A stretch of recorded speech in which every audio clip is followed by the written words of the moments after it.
Hello friends, very good morning to all of you. Today we are going to discuss about a very new branch of knowledge, that is economics of education, which is a recently emerging subject in Indian education system. We will discuss the emergence of this very new branch of knowledge. The history of this very new branch of knowledge, that is economics of education, dates back to 1776 in the writings of Adam Smith. Adam Smith, the father of economics, placed great stress on role of education in his work and inquiry into the nature and causes of wealth of nation, published in 1776. But the economics of education and investment in education remained one of the neglected subjects in the science of education for near about 2 centuries.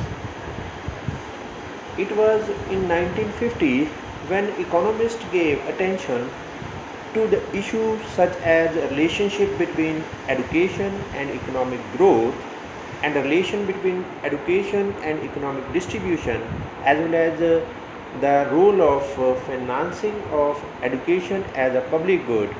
The concept of economics of education has undergone noteworthy change when work of world renowned classical economists like Alfred Marshall, John Stuart Mill have discussed education and development extensively and advocated for public investment in education. It was Robert Solo's earlier study on aggregative production function which provided the necessary theoretical base for this very new branch of knowledge. The contribution of Baker Vesey, etc., enriched this theoretical foundation. It was in 1963 when T.W. Schulz, one of the pioneers of economics of education, concisely summarized the then prevailing viewpoints of different economists.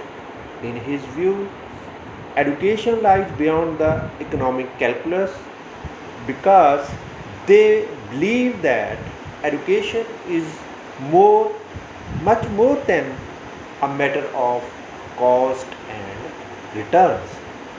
Afterward, Mr. Mark Bloch explained the concept in detail in his famous edited book in 1968 under the title Economics of Education.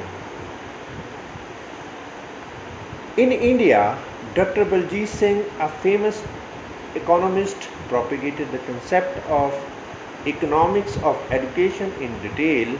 According to him, the education has become the major source of skills and trained talents. Indeed, from one point of view, this is the education's critical economic role in economic development of any nation.